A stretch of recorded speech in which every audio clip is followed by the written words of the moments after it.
to go together, but here he allows one leg to go back and stay standing on the other, which is a very high degree of differentiation between one leg and the other.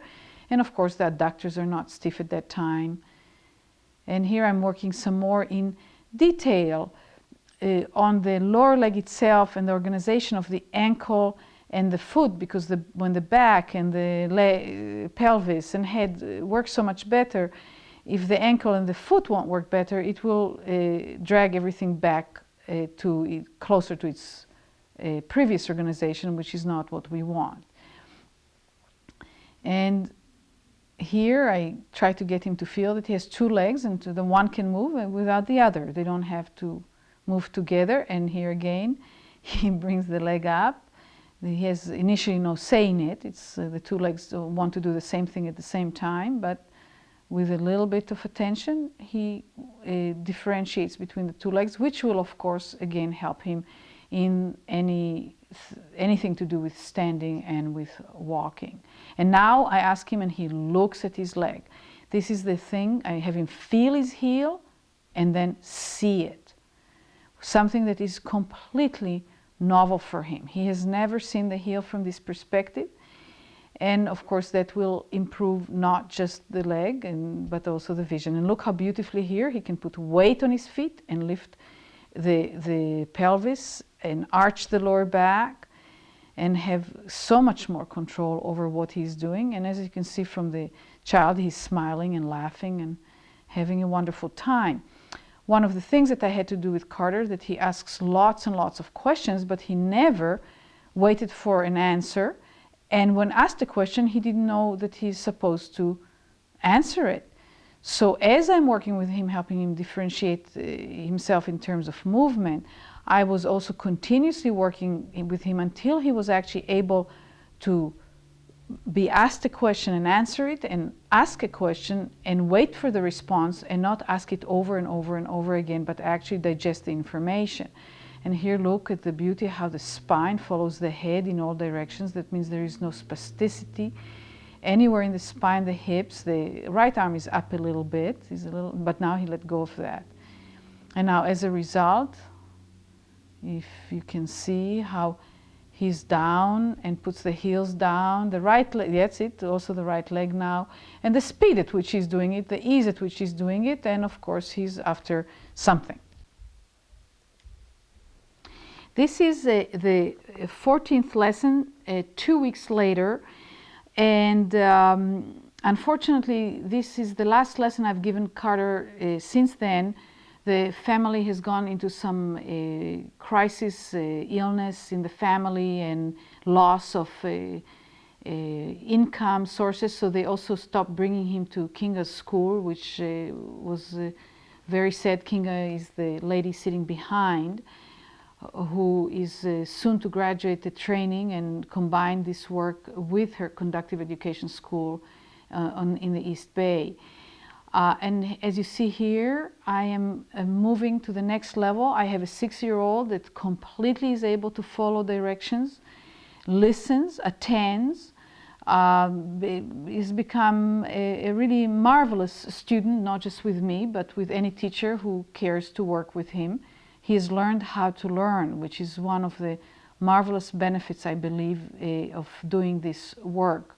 It's not just the specific techniques and the specific outcomes, but the generalized positioning or enhancing the person and the brain to become a learning brain. It looks to learn, he is able now to process information so much better. The mother says about him, what I notice most is that he feels his body, he feels himself. He understands words better because he has a sense of what they mean. And look here, the action of standing up, I'm here working with him towards having the ability to stand up from sitting either in a chair or on the floor. He gets out of a chair by himself already, but he holds on to things, and I'm looking to bring him to the place where he won't need it. And again, standing in a peculiar way is really going forward and down with the head and balancing the weights, lifting the pelvis, and then utilizing the lower back to come up. And as you can see, I do it very slowly. Again, I'm not worried when things don't work right. I don't feel like he should do it correctly. He doesn't know how. Look how wide the knees spread after just a few movements like that. That means I can feel from the outcome that his nervous system is definitely responding to what we're doing in a favorable way because the spasticity is reduced. But here again, just in order to learn, everyone needs variations and repetitions, but not the repetitions of the desired outcome, but repetitions of different little variations that lead us towards the ability to feel what we are doing and master the movement it's in its entirety. So here I ask him to sit up, and you can see a child that's interested in what's being done. Look, now I lift his legs. It looks so simple and nothing, but in the beginning, when I started with him, had I lifted his leg, he would feel that he's losing balance. Here he's able to move like that. You see, and he feels, he almost uses the hand, but I ask him not to just push on the feet and get up. He's not, there you go, he's done it. Here I continue in the same lesson, but in a lying position to enhance and intensify the configuration that I started with him in a sitting position. So the context is in the sitting position. And now I believe that if I do it right away, it will be integrated back into the sitting position very easily. So I have him feel how he can take the leg behind him and use the lower back and use the spine and the ribs and the whole back to erect himself into standing on the feet or on the knees, or even improving his sitting further. And here you'll see he comes down much faster. He can find the floor a lot faster. In the first few times we had to go down very slowly because he had no certainty that he could find the floor. He wasn't used to it. Look how beautifully both heels are down on the floor. And I'm asking him to just walk over there because I think he just wanted to go down and crawl to the toys or to something like it. And here, look how he listens to himself. He feels his body. The body feels very different after a lesson.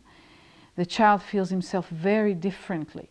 And he's feeling it. He's becoming aware of it. Children usually don't say much about it, but look how beautifully he puts.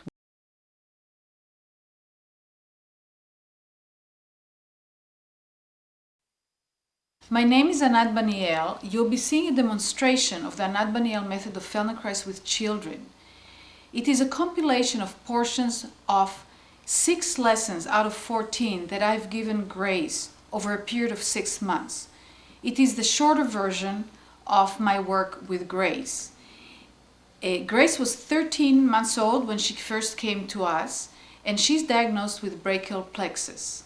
If you want to find more information about the Anat Baniel method, you may log on to www.anatbanielmethod.com.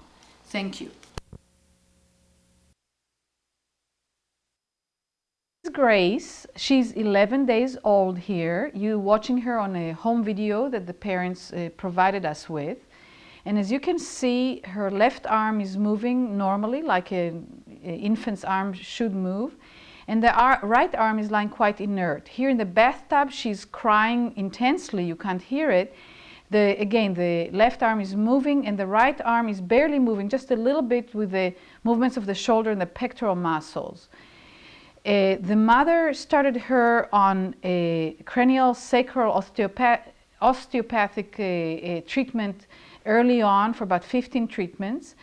And at 3 months of age, took her to physical therapy. Here you can still see her with a sister with the right arm quite inert and the left arm moving. After 1 month of physical therapy, the mother felt that there was not much outcome, so she took her to occupational therapy until she was 13 months old, at the time she came to see me. Here she's 9 months old, and as you can see, she's holding an object in her right arm and is using primarily her left arm. The position in which the right arm is in was the position that she was in most of the time when she came to see me first. The movement of the child is of quite high quality. That means that her nervous system is intact and she's capable to organize movement around the limitation. Here, you'll see in a second, she's going to try and turn on her belly, but she falls. She's unable to reach out with the right arm to carry the weight. However, she has transferred an object. That means she has some use of her fingers, and she uses the right arm mostly to hold things and also to hoard them under the forearm. Again, as you can see, she's moving very beautifully. She does not side sit and did not side sit when she came to me, and that is because she couldn't lean on the right arm. Again, here, the mother has been doing a range of motion exercises with her from birth. And here she's 10 months old, and again doing this wonderful movement of scooting and managing the movement despite the arm that is of very little use for her. Here you see, this is my very first lesson with Grace on June 19th, 2002.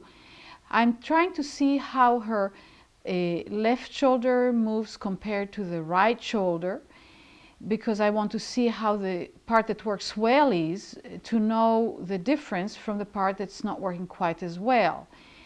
Grace is going to be nursing here. It's of utter importance for me that the child feels completely safe, so that they're available to feel themselves, feel their bodies, and change and reorganize.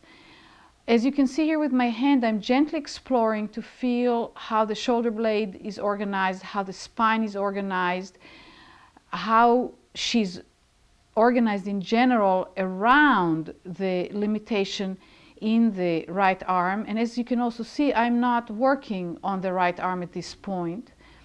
My idea is that the right arm develops, or the left arm for that matter, or any part of ourselves, develops in the context of the whole body. And the brain has to organize the whole self, even if we think of the arm.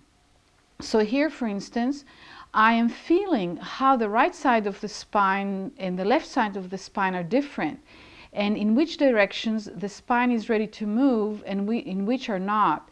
The directions in which the spine is not ready to move are associated to the directions in which she cannot move her arm.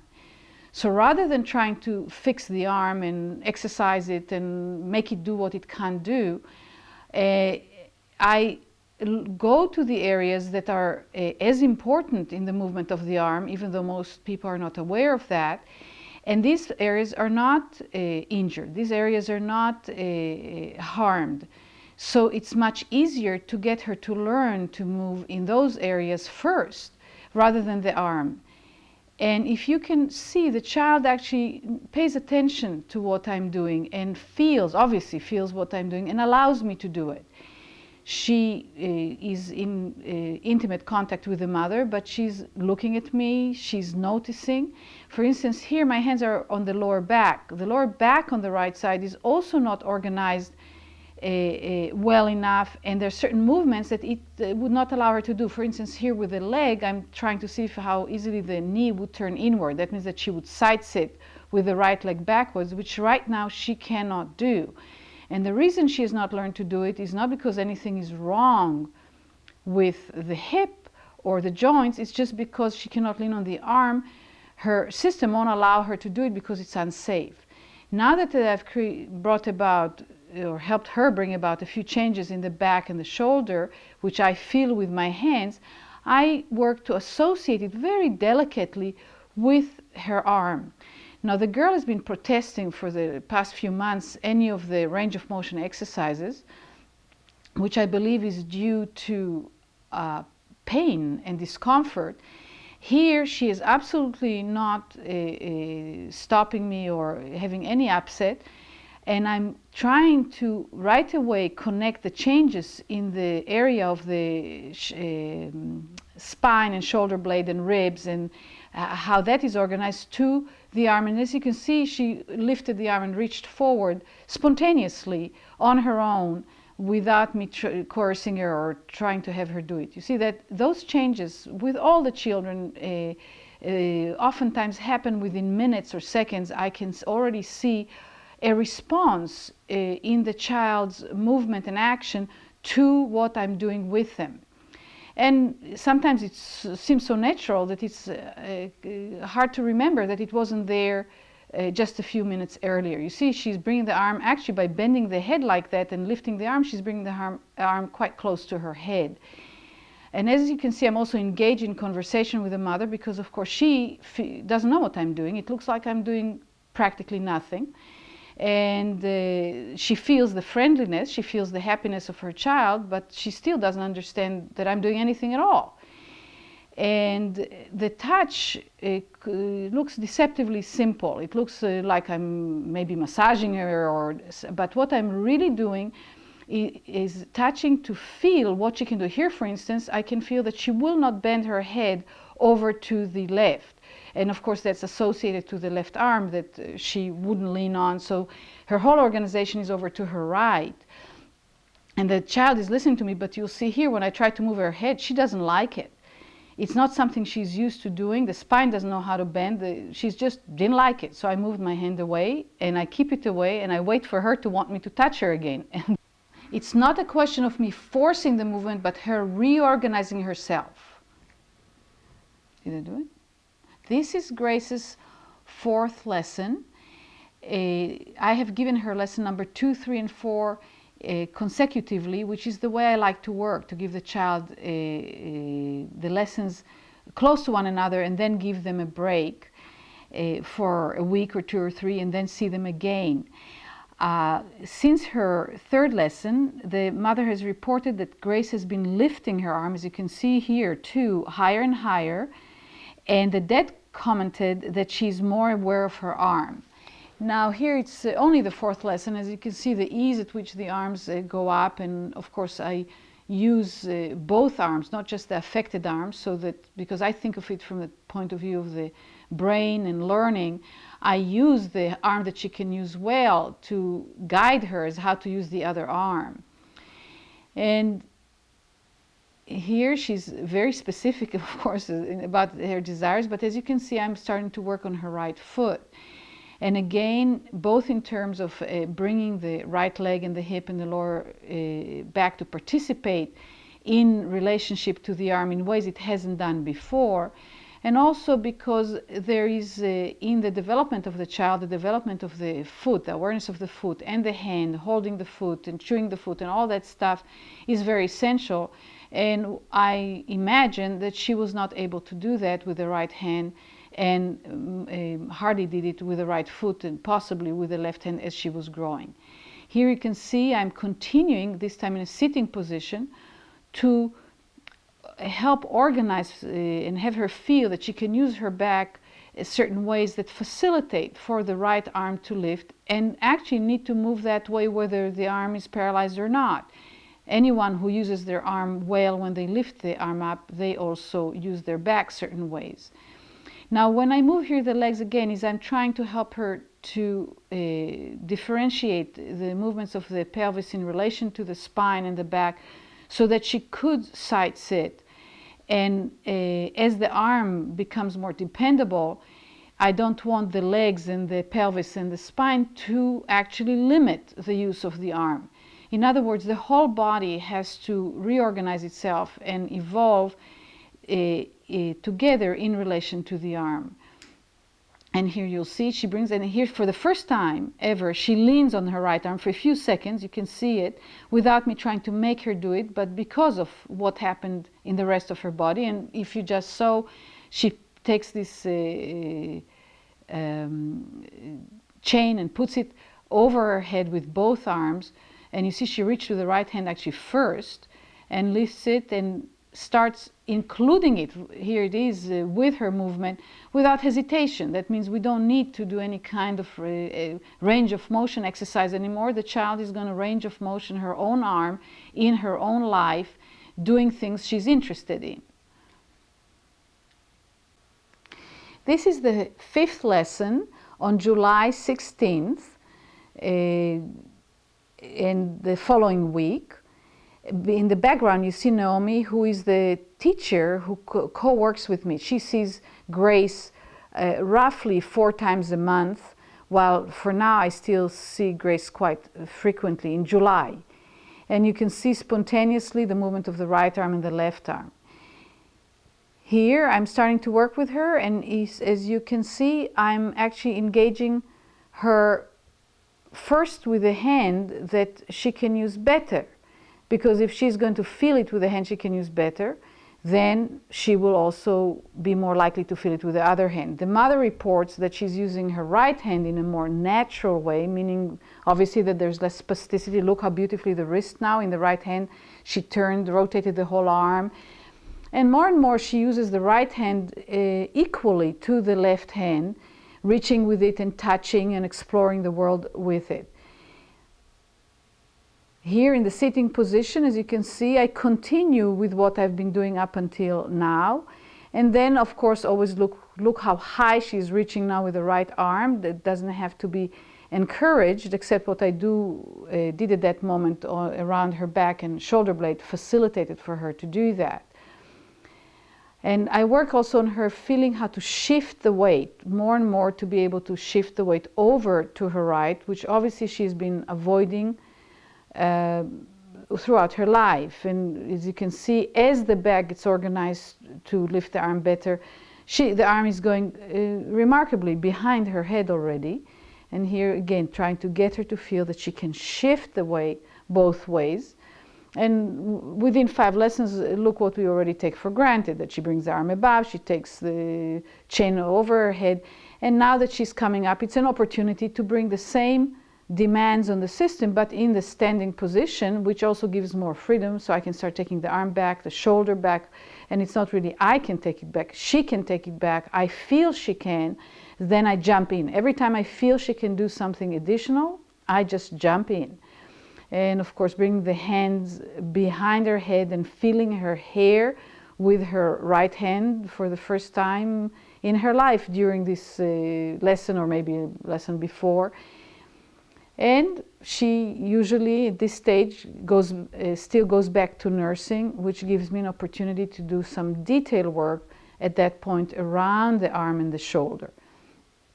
Here she's on her knees and sort of on her hands, chest, mother, and I get an opportunity to bring her upside down, at which time her arms are over her head. That means by changing the relationship to gravity, she can do a lot more. Now you'll see something wonderful here. I do a little bit and she does it herself, and I'm myself completely surprised. I expect changes to be there all the time, but the specific changes are up to the child, just like with the development of a healthy child. Look, she feels it, she senses it, and she does it, and of course very happy. Look at the movement.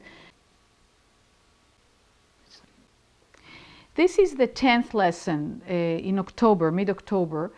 And at this point, starting September, I saw her only 1 time, but starting October, seeing her only twice a month, trying to schedule it 2 consecutive days, because over the years I realized that if I give the lessons consecutively, children have exponentially better outcomes than if I disperse the lessons that I'm going to be giving them. In the interim, when I see her only twice, Naomi sees her between 3 to 4 times a month. Here you can see that she's rotating the arm, the right hand, and showing me, giving me her palm by herself. She's using her leg to lean against to help her do it. But obviously she's aware of the hand and is looking to do the movement on her own. And very soon afterwards, she'll be able to do it without needing to use her leg to do it anymore. Grace has specific expectations already in the lessons, which is wonderful. And as you can see, she loves sitting on the table, being surrounded with toys. And her need for constant closeness with the mother has reduced to a great degree. The report from the mother when she came to this lesson is that Grace is doing